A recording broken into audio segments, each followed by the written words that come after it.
Turkish Airlines. I'm Daniel Dae Kim. Nice to meet you. Actor, producer, and proud Korean American. It's going to be one of those nights. I'm going to South Korea, where I was born, It's exactly what I remember as a kid. to figure out how this small nation conquered the world with its culture. I saw your move. And it's only getting started. That's going to get people up out of their seat. From the music that fueled a movement Day ones, we love you. to your new favorite food, Suck it out. That's savage. viral beauty trends, The beauty standards in Korea are just very detailed. to must-see films and TV, They are making Asians look really cool. and meet the artists and creators behind the phenomenon. Hey Everything premieres May 9th on CNN in association with Hyundai. We've shared the stories of Africa's brightest stars, and now we're opening up the conversation. Raw, real, and revealing. This is African Voices. This week, photographer Ejatu Shaw. And I want to keep photographing people that I've watched on TV. Like a model. And even just people in my day-to-day life. Like I want to keep meeting incredible subjects and collaborating with them. African Voices on CNN in association with Glow. Explore Africa with CNN, where 54 nations create the fabric of this rich continent. This is really complex. Discover business. The biggest economic trends impacting the continent. Nobody has ever done this in Africa. Clearly, you're seeing something here. Nature and culture. I love music. Like music, this is everything. And the stories shaping Africa today. Exported to markets around the world. The next 5 years, what excites you the most? I think the digital economy is very, very exciting. I had this compelling need to do something for my people, for my continent. It's very, very important for us to tell our own story. The energy is amazing. Feels so good to be here. CNN World Sport. Non-stop action year-round. I have a lot of things to give to the football. All the major events. I love where the game is going right now. What does it take for me to be even better? And tournaments. Emotions sometimes are impossible to control. The latest highlights. Women's sport is having a moment that it should have always had. And exclusive interviews with your favorite coaches and players. We're going to keep this thing rolling. You're right. Don't miss CNN World Sport. Only on CNN.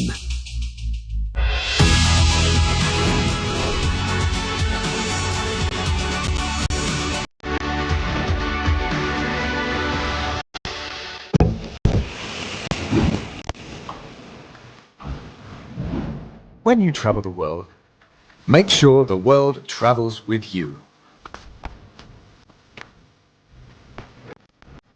Check in, log on, and get connected with all of the latest developments at your fingertips. CNN Partner Hotels, connected to your world. Powerful nations have discussed what to do about the war in Ukraine. Homes here were shattered in an instant. This is one of the main streets here in the camp, and it's been turned to mud. Protesters throw rocks, sticks over this border fence. They've seen Israeli troops on the other side, and we've heard what appears to be the sound of gunfire. This is a humanitarian crisis that they have to address. I'm Zain Asha, and this is CNN.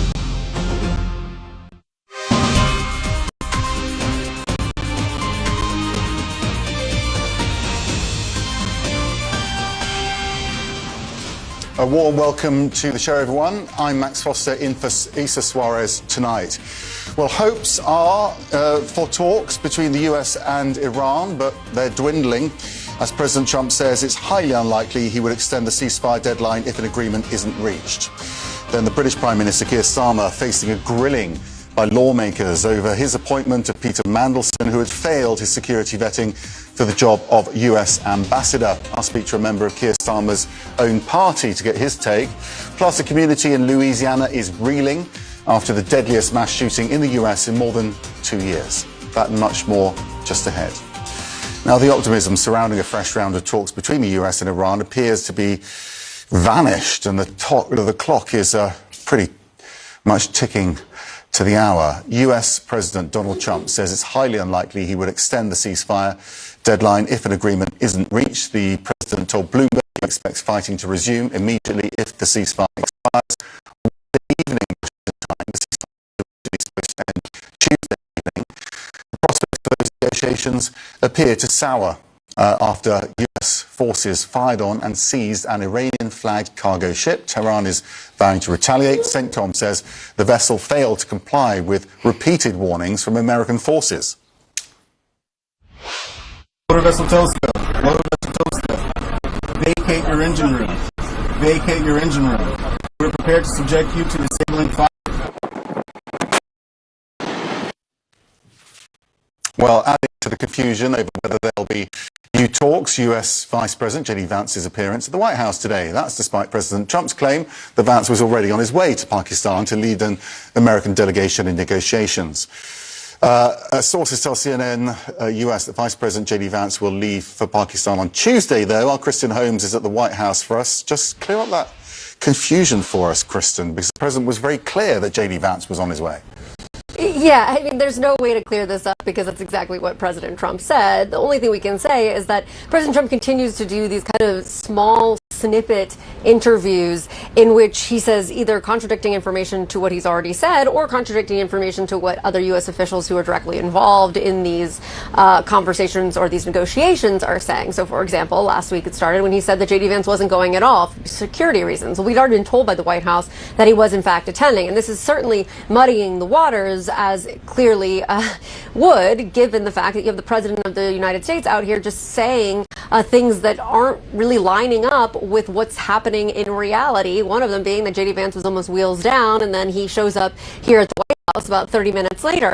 So we're trying to piece through exactly what is true and what is happening with these negotiations. And while we have the Iranians not committing on the record to being there, to showing up, we have President Trump responding to that, saying they said they were going to be there, so they should be there, but who cares either way? Well, we know he cares because we know that the United States is looking for an off-ramp here, and they want this diplomacy to work out. Behind the scenes, while President Trump is putting stuff on Truth Social, attacking the Iranians, while this ship is being sieged, while we are having these back and forth in the public between Iran and the United States, privately, Pakistan is working to try and smooth out these negotiations to make sure that these conversations do happen, that you do have a high enough level delegation on each side to actually get something done. And President Trump saying that he's probably not going to extend the ceasefire if there's no deal. He did, however, say that the ceasefire is not over Tuesday night, but instead is over Wednesday night, which gives them a little bit of room, but not much if they're trying to actually hammer something out. I will note,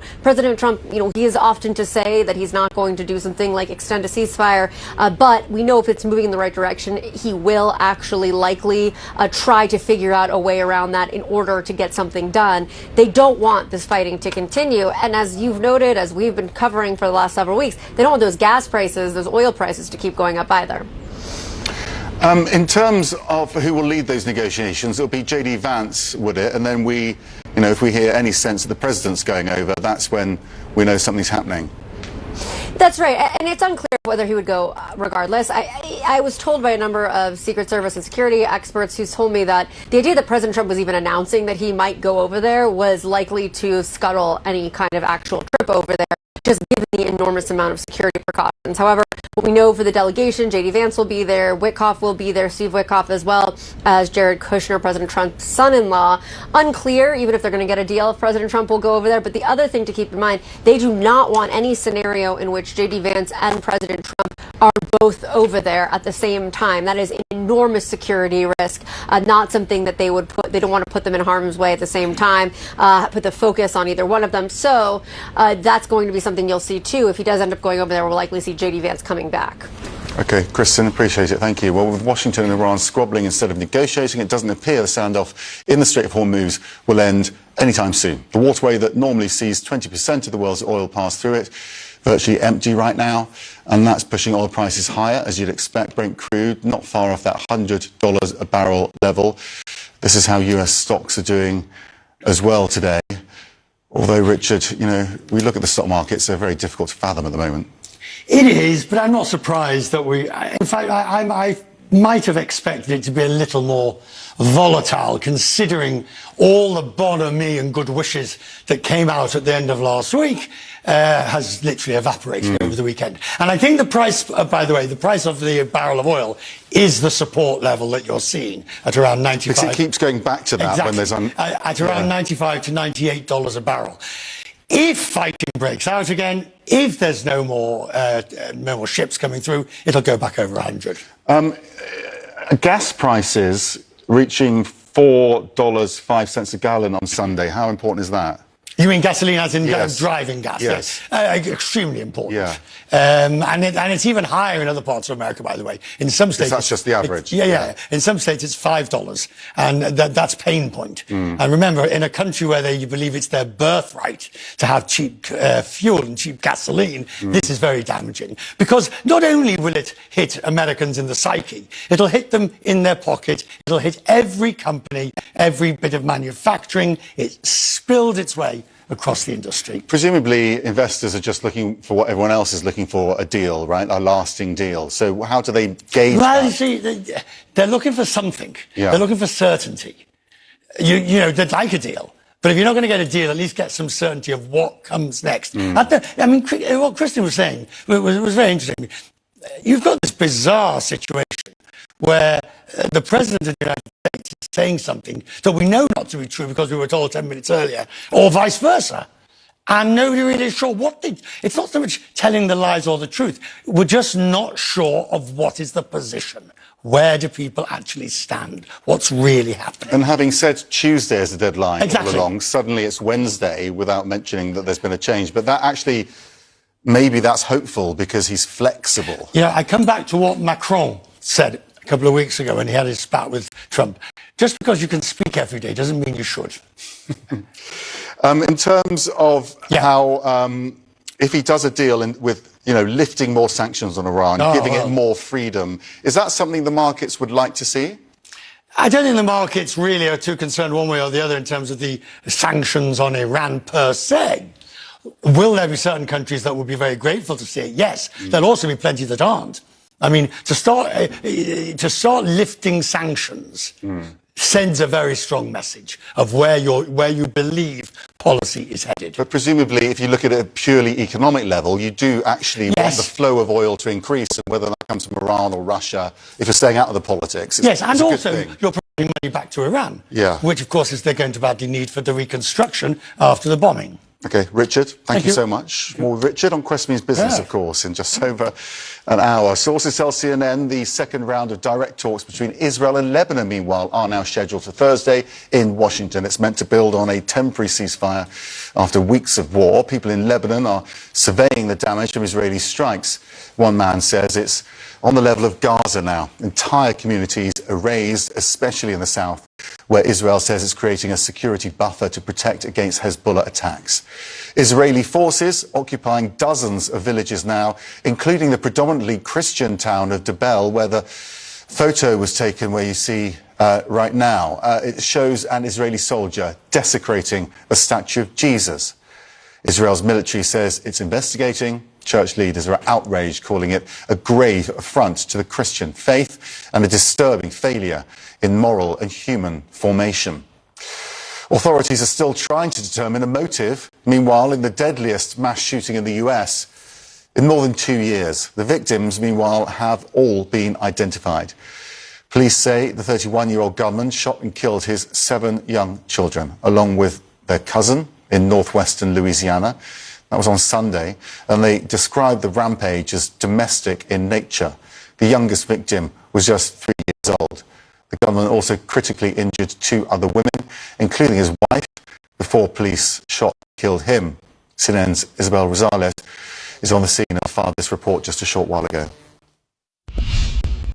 This is an awful, awful crime that has the Shreveport community shaken up, disturbed, angered. We're seeing community members coming here and they're praying. These 2 women right here, they're out here paying their respects, praying. This man right here on the ground in front of the home, praying. This gray home that you see right here is one of the 3 associated with this horrific mass shooting. Let me walk you through a little bit of the home here. As we zoom in on this front door, you can see 4 bullet holes marked by police evidence stickers. Even actually the home to the right over here, the neighbor's home, you can see where either shrapnel or bullets went through this home as well. And in the front of the yard, we can see teddy bears and balloons and flowers that have been brought out by community members, family members too, paying their respects. The gunman is Shamar Elkins.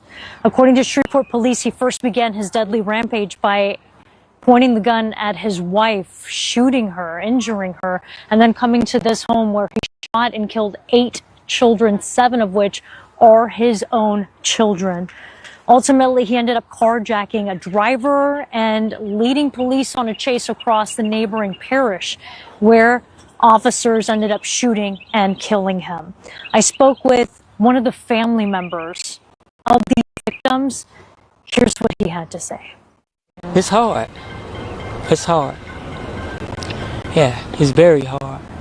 They was just, just regular little sweet kids, man. Everyday kids, just, fun, just happy to be here,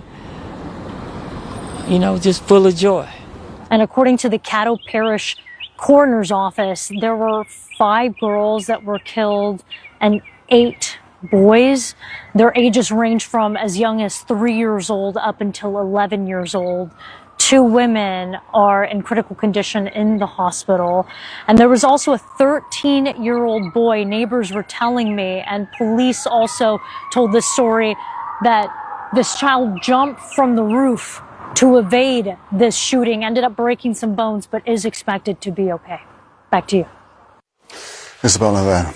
Well, we are tracking breaking news out of Los Angeles, where pop singer David will be charged with murder for the death of 14-year-old Celeste Rivas Hernandez. The singer was arrested last week and he's being charged with first-degree murder with special circumstances. This makes him eligible for the death penalty. Rivas' body was found in September inside a vehicle registered to David. She was just 13 when her family reported her missing from her Southern California home. It was the LA District Attorney announcing the case a short time ago. I want to look at this as a parent. I am a parent of 3 children, and a parent's nightmare is a situation where your daughter goes out one night and never comes back. Attorney Ariva Martin joins us now to explain all of this. I mean, your heart goes out to this girl's family because we just didn't have any information for so long. How were they hidden? Yeah, Max, this is such a tragic case. This young girl apparently met David, according to public reports, on a website, some kind of social media website, Discord, when she was only 11 years old. He, at that time, was under 18 himself, but apparently they developed some kind of relationship. There are reports that people started calling her his girlfriend, that perhaps she ran away from home on multiple occasions, was even maybe living with him at one of his properties. And from what we've heard today from this district attorney, he was also having continuous sexual relationships or sexual assault on a minor under the age of 14. So this isn't just a murder case. This is also a case of sexual assault of a minor, which makes it all the more tragic. And unfortunately, it has taken a long time for us to get to this date. The district attorney said they wanted to be extremely careful before filing charges, but once he was arrested on Thursday of last week, it seemed pretty inevitable that we would be at this point today where actual serious criminal charges, not just murder, but murder with special circumstances that could trigger the death penalty, have been filed against this rapper. And the detail is utterly gruesome, isn't it? We don't need to go into too much depth, but the body was dismembered in the boot of his car, and that was just abandoned somewhere. It's remarkable to think that there wasn't some sort of connection that was made sooner. Yeah, it's really raises a lot of questions, Max, about the investigation, who was doing what, why it took so long. Again, we don't have all the details, but we do know, as you said, this car apparently was abandoned, that neighbors had to alert the law enforcement about this abandoned car. And it was in, looking into this abandoned car that they actually discovered the body of this teenage girl. Again, a lot of fuzzy details, but we're getting some reports that there was some ongoing relationship with David and this young girl that started, again, at the tender age of 11 for her. And now we're hearing that there was sexual assault involved as well. Also, the DA is saying that David, the motivation for this murder could be his desire to prevent her from testifying about the sexual assault and for financial gain, preventing her from disrupting his concerts and his music career. When do we find out whether or not the prosecutors will seek the death penalty? We won't know that for a while. There's going to be a series of hearings that will take place before we get to the point of even knowing when a trial in this matter will be set. But we know that the district attorney is going to take a very aggressive posture with this case. That was clear from the comments from the district attorney. We know that David has not been arrested, that he remains in custody, unlikely, given the seriousness of these charges, that he will be eligible for any kind of bail. And it's very clear from the public outcry that the district attorney is going to be under a lot of pressure to use his powers and to use that office to get justice for this young girl. Okay, Ariva, thank you so much for bringing us up to date on that. Still to come tonight, British Prime Minister Keir Starmer coming under scrutiny. Questions swirling about what he knew about a former US ambassador's vetting and when. I'll speak with a British politician. And then a daring escape from one of the most isolated dictatorships in the world. How a family of 9 managed to leave North Korea and start a new life in Seoul.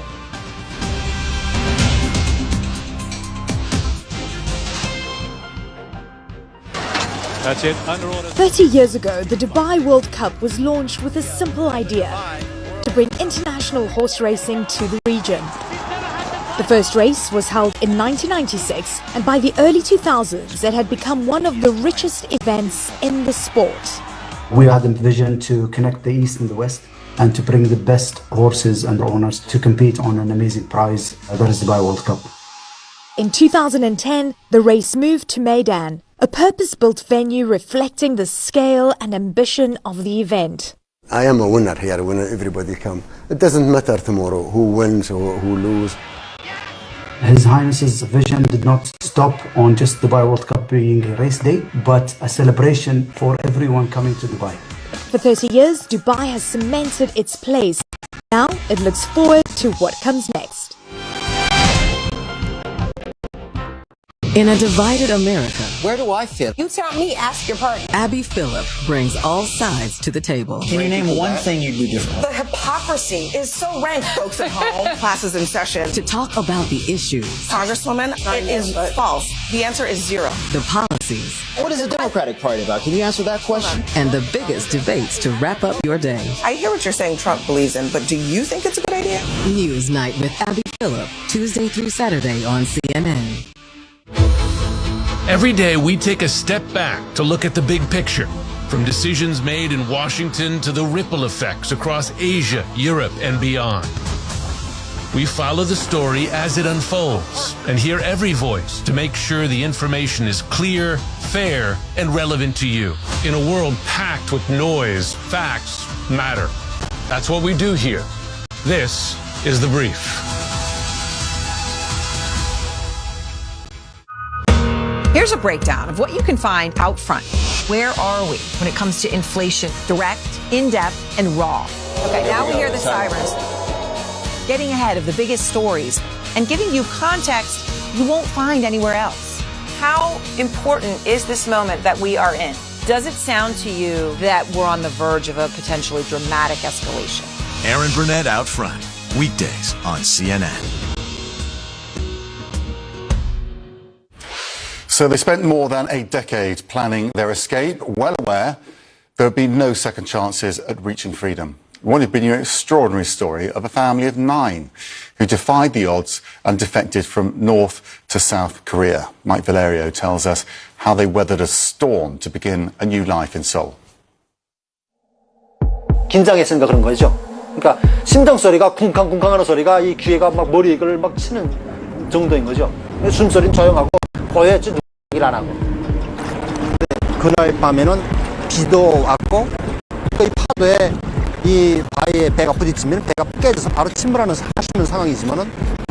Small fishing boat carried Kim Il-hyuk, his pregnant wife, and 7 other family members, hoping to survive one of the most dangerous escapes from North Korea, a journey they say they planned for more than a decade.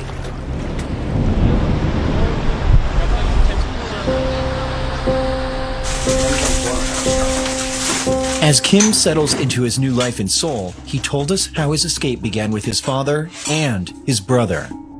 저희 아버님이 이 사회는 도저히 희망이 없다. 이 사회에서 이 사회를 바꿀 수가 있는 상황이 못 된다. 그러니까 밖에 엄청 넓고 자유의 세상이 있다. 그러니까 한국을 가자. 저희 아버님이 그 말씀을 처음으로 하셨거든요. 그래서 그렇게 알고 있고 저희 동생을 저희 아버님이 바닷가 쪽으로 파견을 한 거죠. 그 일을 하면서 동생이 거기서 체계적으로 남들에게 의심받지 않을 만큼 거기에 관련되어 있는 경찰관들, 한마디로 보안원, 보위원 이런 사람들을 평소에 가깝게 인맥을 만들었고 매수도 했고 거기 당일꾼들의 신임을 산 거죠. For more than 10 years, Kim and his brother practiced their plan, sailing near the closely watched sea border between North and South Korea.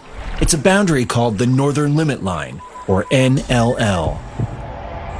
이 생산물을 잡으려고 나가는 것처럼 위장을 항상 한 거죠, 저희는. 우리가 NLL 부근까지 도착했을 때 당시 출격을 해오듯이 그 경비정이 따라오는데 얘들이 도착하는 시간대가 얼마나 걸리는지 항상 그거를 계산을 한 거죠.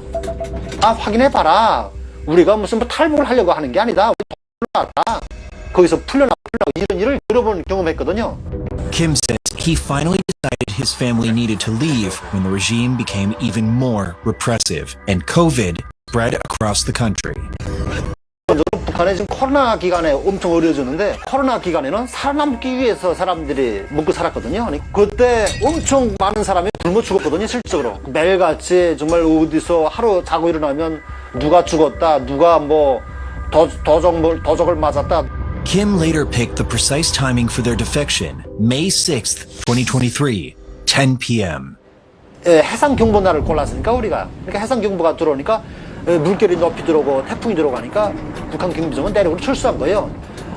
재수 씨, 우리 동생의 장모님, 그리고 우리 엄마, 우리 와이프 그렇게 4명은 지뢰온을 통과해서 바닷가에 바위짬에 가서 숨어있고 그리고 우리 동생의 아이 조카 아이가 둘이 있었거든요. 얘들은 마대에 담았어요. 그러니까 마대에 담으면서 가만히 있어야 돼. 움직이고 소리 내면 안 돼 하면서 이렇게 쉬쉬 손을 이렇게 몇 번 당부를 했는데 이 눈을 가리려고 우리가 조속 운행을 한 거예요. 그러니까 이 기관 소리 자체도 그래서 퉁탕 퉁탕 퉁탕 이 정도.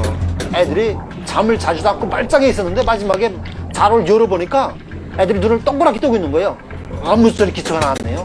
일단 우리의 배에 있는 장비로서 그 GPS에 NLL을 넘은 걸 확인했거든요. 그러니까 NLL을 넘어서서 일단 연평도를 제일 먼저 접했고 연평도는 환한 대낮처럼 불이 밝은 거예요.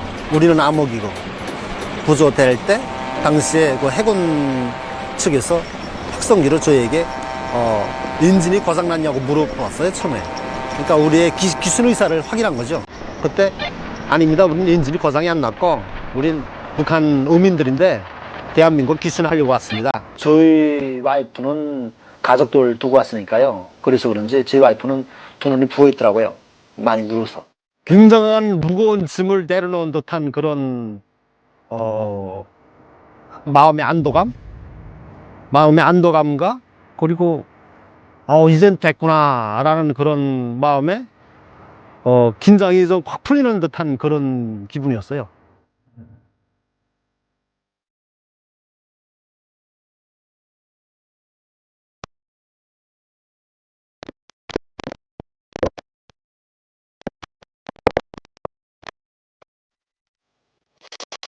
Still to come tonight, British Prime Minister Keir Starmer facing a political leadership crisis as the fallout ensues.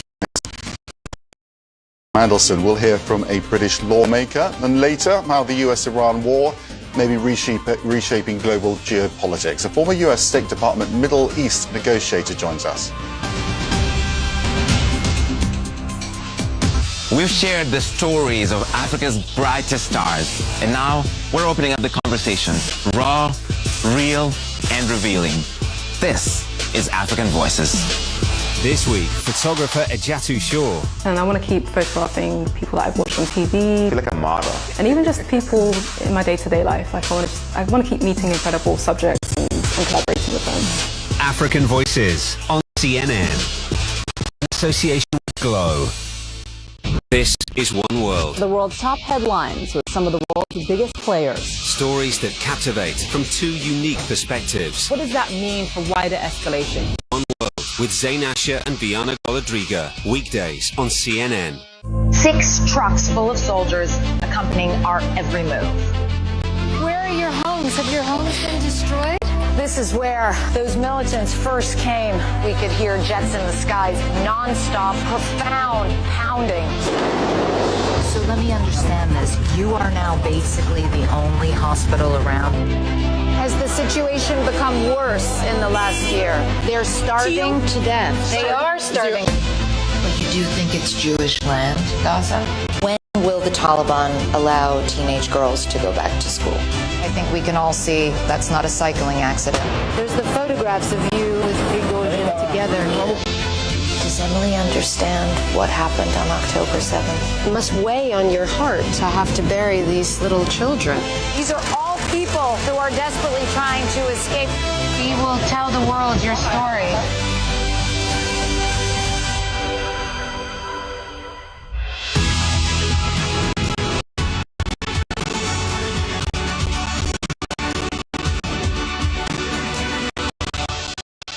Discover the land of the rising.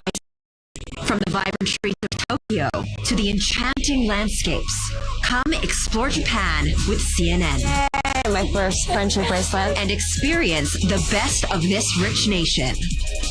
A desire to create timeless beauty everywhere.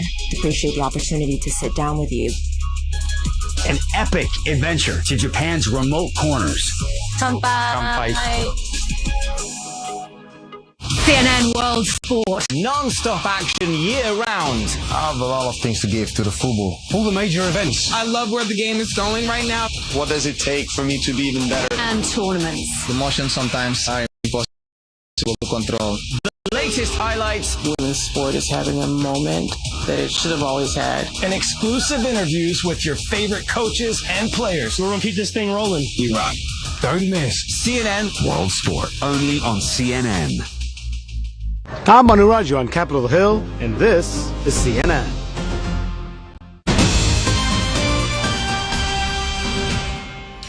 The British Prime Minister Keir Starmer acknowledges that he was wrong to appoint Peter Mandelson as US ambassador, and he once again apologised to Epstein survivors. The Prime Minister insisted he was not informed that Mandelson had the process after the news surfaced last week. Mandelson was sacked in September after emails released by the US State Department, or Justice Department rather, revealed his close ties to convicted sex offender Jeffrey Epstein. Mandelson has denied any criminal wrongdoing. Starmer addressed lawmakers a few hours ago. Let me be very clear. If I had been told that Peter Mandelson or anybody else had failed security, had not been given clearance on security vetting, I would not have appointed them. A deliberate decision was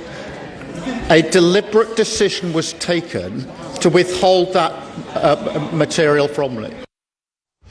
Let's bring in our Claire Sebastian, who's inside the British Parliament. Claire, it was a very detailed, very forensic explanation going into all the details in British government that most of us aren't completely aware of. But what was the point here? Well, look, the central question of the day, Max, was for Keir Starmer to defend himself against accusations that he may have misled lawmakers in this building, that when he's come to Parliament in the past and maintained that due process was followed, that the vetting procedure was followed with Peter Mandelson, that he could, in fact, have been not telling the truth. Now, he stuck fast to his defence against that he did not know, as was revealed by the Guardian newspaper here in the UK last week, that Peter Mandelson had in fact failed his official security vetting to take up the post of ambassador to the United States, and that was overruled by Foreign Office officials so that he could then actually take up.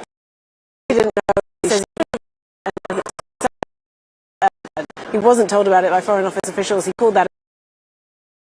And he said if he had known, he wouldn't have appointed Mandelson in the first place. So that was his defence. But the attacks were fast coming. It got loud, it got tense. There were actually two members of Parliament who were thrown out of the Commons at various stages for their language. One of them calling Starmer a barefaced liar, and the leader of the opposition, questioned him on, how much he could have known and certain comments he's made in the past. Several people compared it to 2022 when Starmer, as then leader of the opposition, attacked Boris Johnson for claims that he misled Parliament and saying that he should resign, saying the leader of the opposition saying why are there some rules for him and others for you. So it was supremely uncomfortable, but I think the sense is that he avoided a major disaster. There was no serious sustained mutiny from his own party. There were no calls from the opposition for a no confidence vote. But I think the major moment of peril now for the Prime Minister will come tomorrow when the Foreign Office official Ollie Robbins, who he sacked as a result of these latest revelations, will come before a parliamentary committee here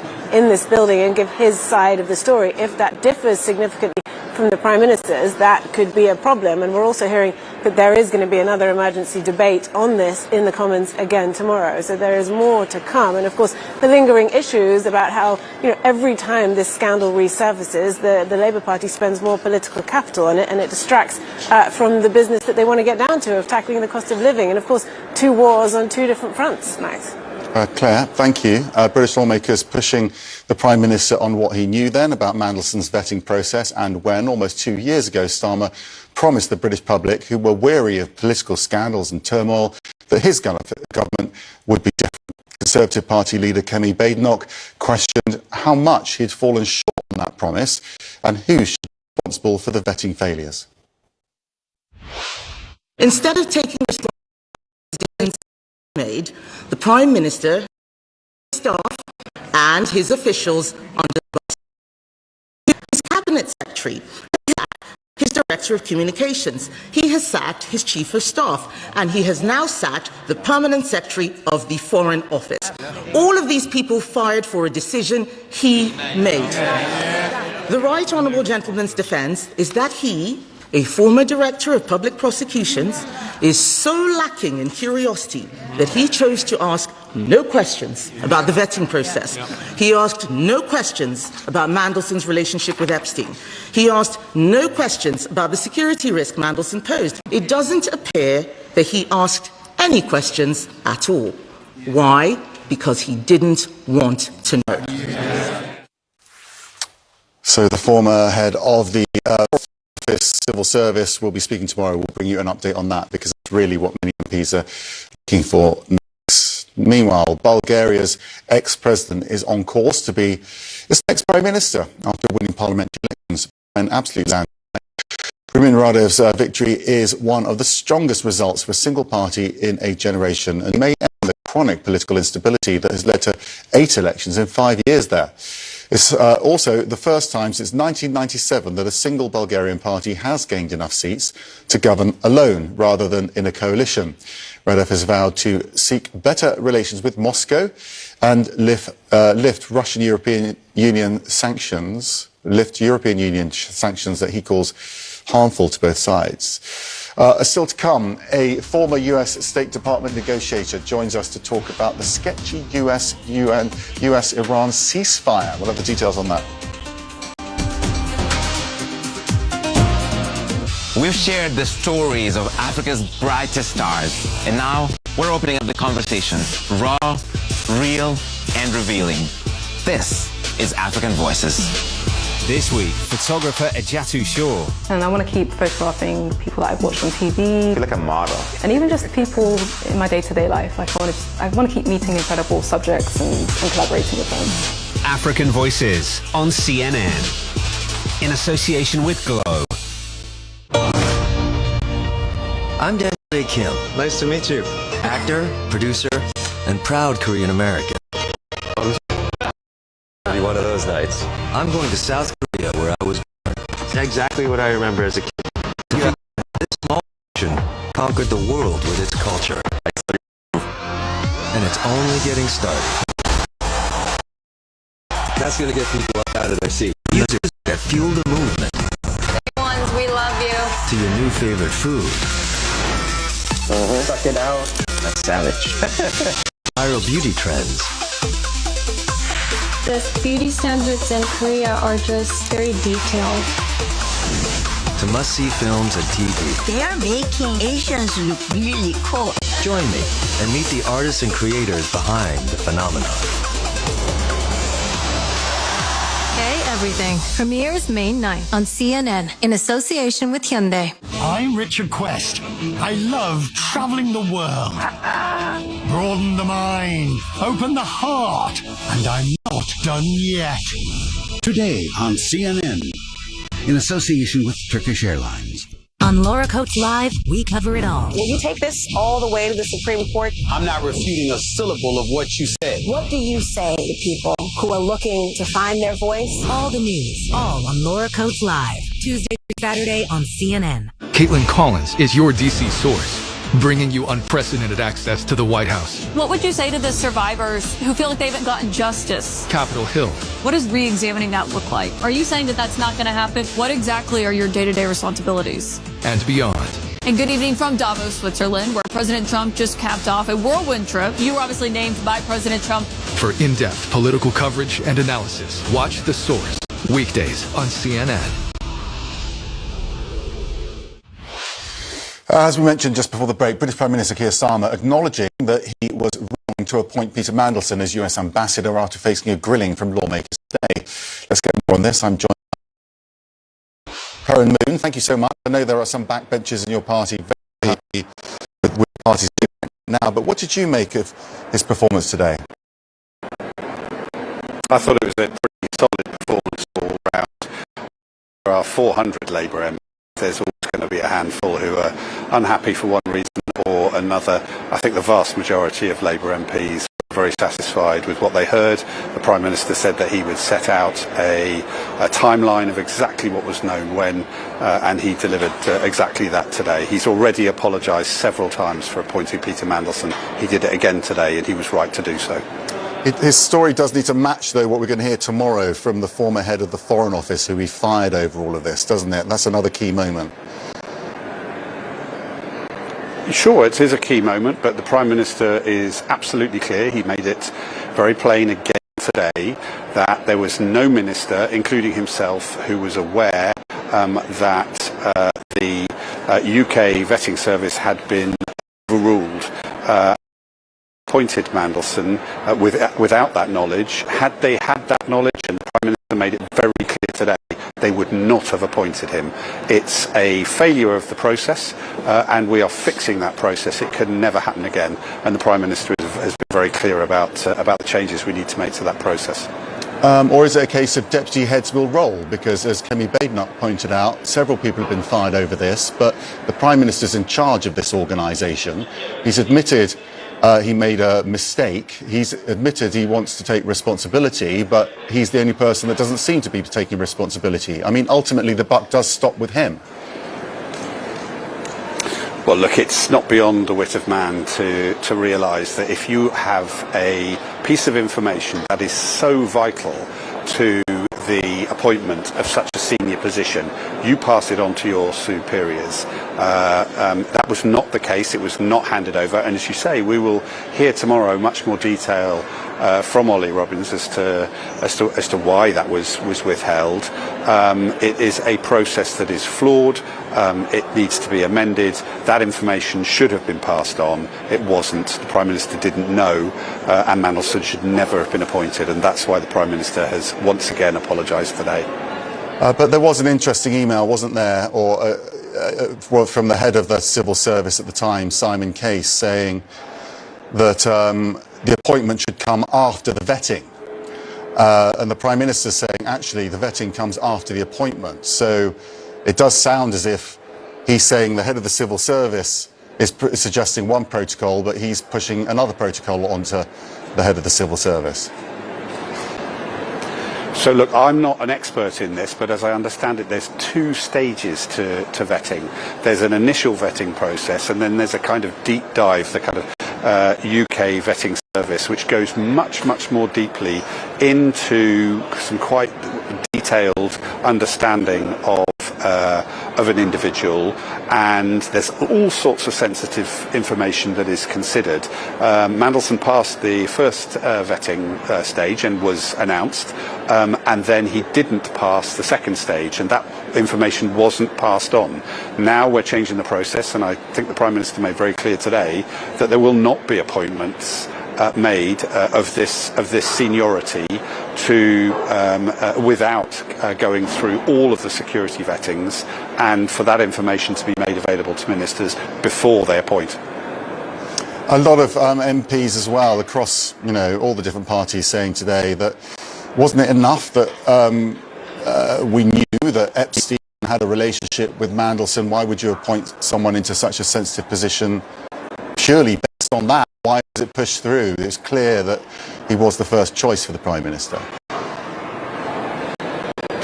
Look, at the heart of this whole Soares saga, we must never forget the victims who've been so appallingly treated.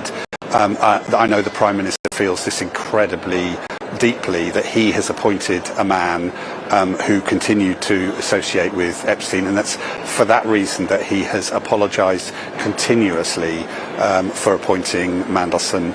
It was a huge mistake, and we must never lose sight of the fact that there are these victims who've been so appallingly treated by so many people.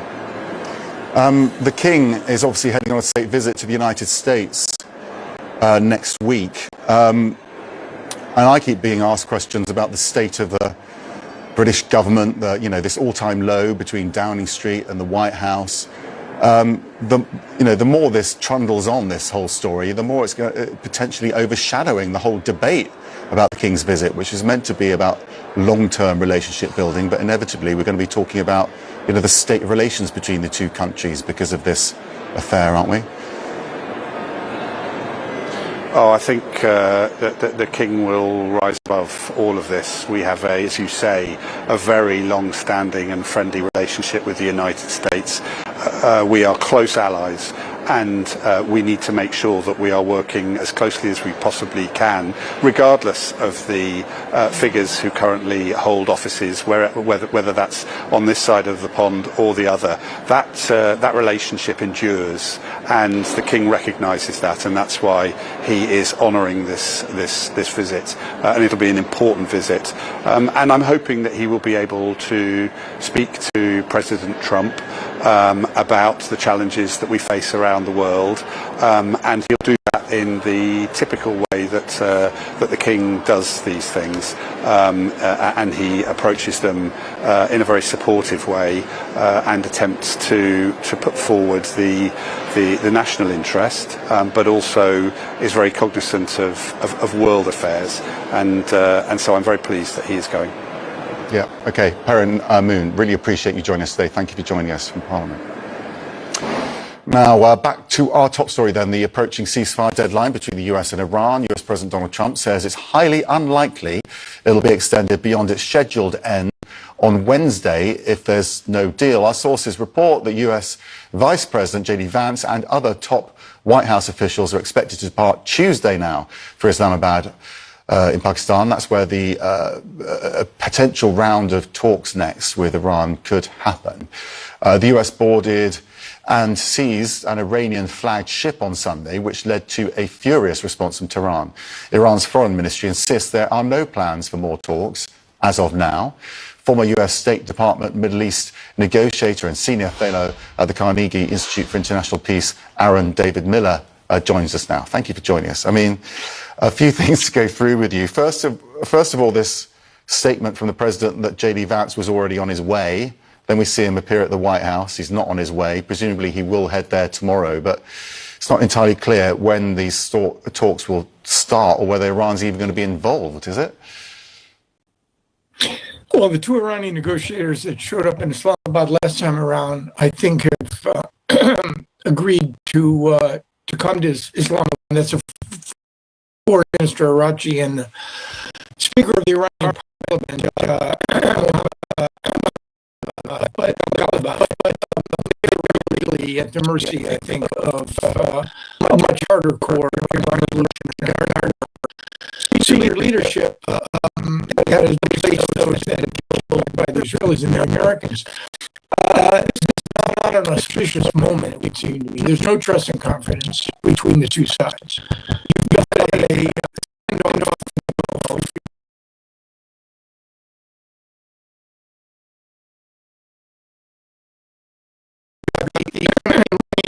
The closest block. And now you have the U.S. Navy boarding a ship, which, according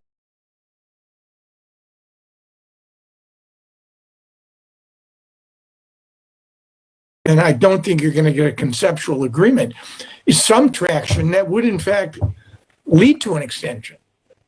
Because the issues here are incredibly complicated, and frankly, we don't have a clue about what the positions are of each side as it pertains to the highly enriched uranium. We have fragments of information of the issues, but we don't know exactly where the sides are. So I would hope, because the alternative is far worse, that you can get an extension and that both sides would be serious about negotiating. So they can extend, those key elements of the talks around uranium enrichment. The priority for the president will be reopening the Strait of Hormuz, presumably. But it doesn't look as though Iran's going to do that if the US blockade stays in place. And certainly not, they're firing at Iranian ships as well. As I understand it, weren't they firing at the engine? I mean, that could have taken the whole ship down, couldn't it? Well, they were warned in advance that there would be a very heavy-duty American piece of artillery with a 5-inch shell that would be fired at the engine room. So they were given warning to evacuate personnel. Look, the straits are critically important, but I don't think you can get a solution to the straits unless you address the broader issue of the other things that are on the table. And each one of them contains a universe of detail. I mean, it took 2+ years to negotiate the Joint Comprehensive Plan of Action, a flawed but highly functional agreement of text and 141 pages of text. You can't deal with the EU issue or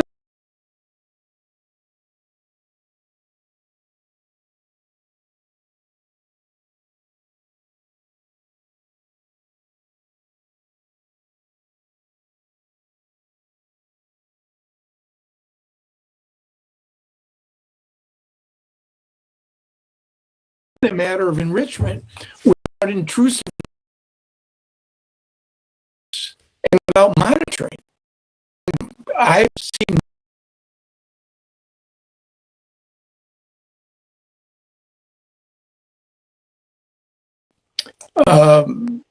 the news isn't going to be great. Okay, we'll watch what happens tomorrow, David. Aaron David Miller, really appreciate you joining us. Thank you. Still to come tonight, speaking from Angola, Pope Leo's sharp criticism of authoritarian leaders and some papal advice that applies to us all. The biggest trends, the latest business ventures, and the boldest investments pushing the continent forward. We're all required to build a better Africa. Who will see profits? What opportunities will come? Where will growth take shape? We've positioned ourselves within the community that we want to empower. And how will it all impact the global economy? We want to provide people with opportunities for them to be their best, to build meaningful careers. Join me, Zain Asher, on Marketplace Africa. This weekend on CNN. Every day we take a step back to look at the big picture, from decisions made in Washington to the ripple effects across Asia, Europe, and beyond. We follow the story as it unfolds and hear every voice to make sure the information is clear, fair, and relevant to you. In a world packed with noise, facts matter. That's what we do here. This is The Brief. 6 trucks full of every move. Where are your homes? Have your homes been destroyed? This is where came. We could hear jets in the skies non-stop, profound pound. So let me understand this. You are now basically the only hospital around.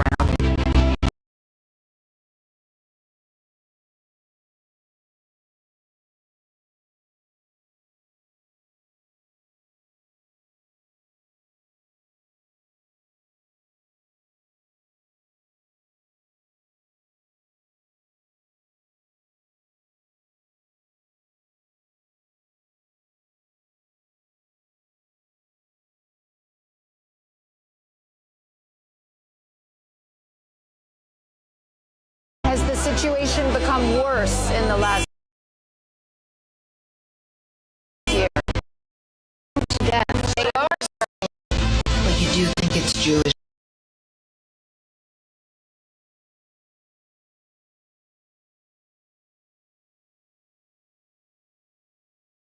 You won't find anywhere else. How important is this moment that we are in? Does it sound to you that we're on the verge of a potentially dramatic escalation? Aaron Burnett out front, weekdays on CNN. Fishermen in a Mexican coastal community are struggling in the wake of a massive oil spill more than a month ago, which was off the state of Veracruz. The spill has since spread into several parts of nature. Mexico's president maintains that the cleanup is under control, but some environmental groups say the government is not being honest about what's going on. CNN's Valeria Leon reports. Fishermen's nets stained with tar, the most visible face of an environmental tragedy, stretching over 600 kilometers or 400 miles of the Gulf of Mexico. An oil spill that began on March 2nd and whose causes are still unknown. While Mexican authorities say the oil is seeping from 3 different sources, including a ship that has not yet been identified, environmental organizations dispute that version. They say the root of the spill is a leak from a pipeline operated by Pemex, Mexico's state-owned oil company. Whatever the source, it has dealt a major blow to fish and other marine life that wash up on shore, coated in oil. We never imagined something affect everyone who depends on the system. For local fishermen, it has upended their livelihoods. Now that they are unable to work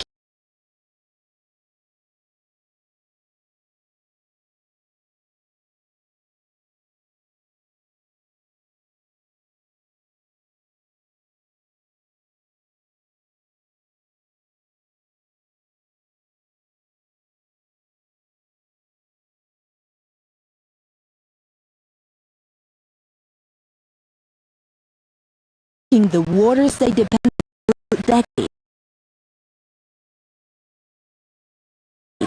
Desde el 2 de marzo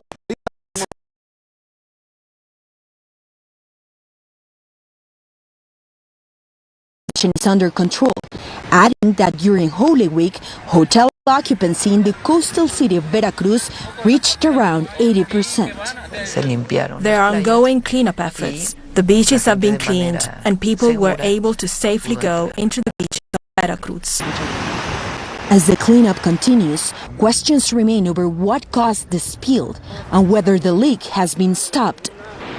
Meanwhile, both the region's ecosystem and its local economy stand on the brink of disaster. The Pope continues an historic tour across Africa. He's making a stop in Angola, the third leg of an ambitious 10-day tour. A short while ago, Leo criticised exploitation by authoritarian leaders around the world. He had faced attacks from US President Donald Trump in recent weeks, to which the pontiff responded this weekend. He has no desire to debate the president. And today, at a nursing home in Angola, Leo issued advice few could object to, a papal nudge to your grandparents. Take a listen. Let us not forget that the elderly are not only in need of assistance, but first and foremost need to be listened to. Preserve the wisdom of a people. Absolutely. Thank you for joining us tonight. Do stay with CNN though. I'll be back with what we know after the break.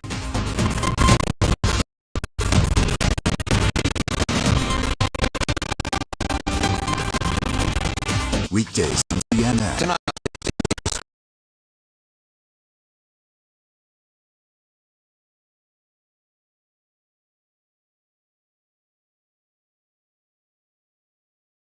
Stories that matter. This area is just engulfed in flames. From trusted